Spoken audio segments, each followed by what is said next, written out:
The mother of the 6-year-old who shot his teacher has been sentenced to 21 months in prison for using marijuana while owning a firearm. The student shot his first-grade teacher in January with his mom's gun. A teen just got life in prison for killing his Spanish teacher over a bad grade. He and a friend pleaded guilty to first-degree murder earlier this year. His friend got life too. The teacher was beaten to death in 2021. Oh, this shit still messed me up hearing that a 6-year-old took a gun to school and shot his teacher. Just like that fucking teen, well, the teens who got life, you know what I'm saying, because they got a bad grade and they whip they teacher's ass. Like, what's wrong with these kids nowadays that they feel like they need to be doing, you know, harmful, demonic shit to people? And it's just sad to hear how much of this is going on, how more aggressive this type of stuff is picking up with all the violence with teens and shit. Video out of Nevada is awful, and we have to warn you, it might be hard to watch.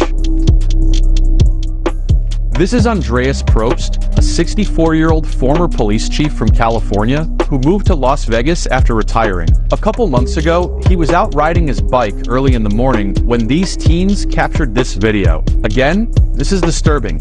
As the teens speed forward, they catch up to Andreas on his bike. And after honking their horn, the car appears to intentionally ram into Andreas. Andreas is thrown from the bike and hits the pavement as the teens continue driving. Andreas is left on the side of the road as the teens speed off. Police arrived on the scene and took Andreas to the hospital, where he was pronounced dead. It turns out the two teens in the vehicle were driving a stolen 2016 Hyundai and had allegedly used stolen cars to hit two other people previously as well. This all went down back in August, and the teens, now 16 and 18, recently appeared in court, where they were seen giggling and even flicking off the family of the victim. Here's the late cop's daughter. How can you sit there after taking a man's life and act like such an entitled They really have no remorse. But why do crimes like this happen in the first place? Science has proven there's a direct connection between inequality and crime, and our country is one of the most unequal industrialized countries on Earth. The richest 1% of Americans own 30% of our country's wealth, while the bottom 50% of earners hold just 2% of our wealth. And there's a stunning gap between white people and people of color. On average, white households make 8 times the amount of money that black households make. Both teens face multiple charges, including murder, attempted murder, and car theft. Their trial is set to begin next September. Rest in peace, Andreas. Man, my condolences goes out to this guy just for the simple fact you can't even ride your bike on the street without somebody doing something stupid. And these kids, man, doing this to people, it's just sad to know that, you know, they out here doing this as entertainment while someone's grieving and losing their loved one.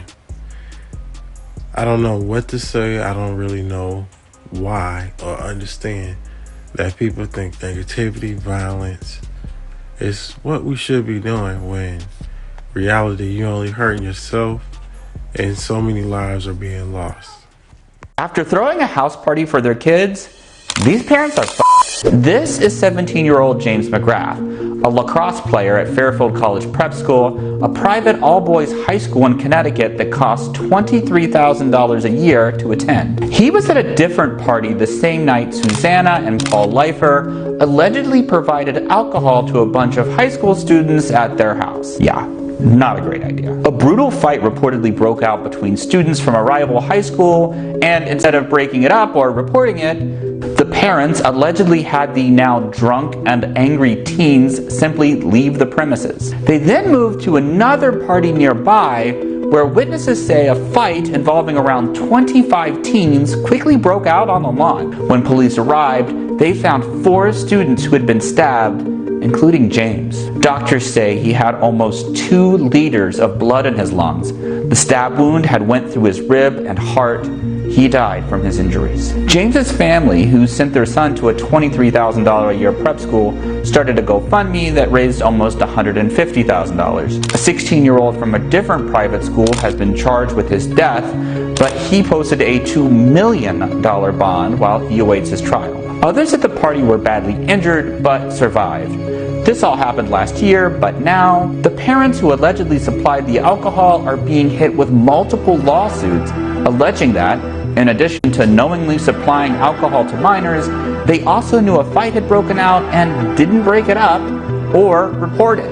They've been arrested and charged with all kinds of negligence, recklessness, emotional distress, and more.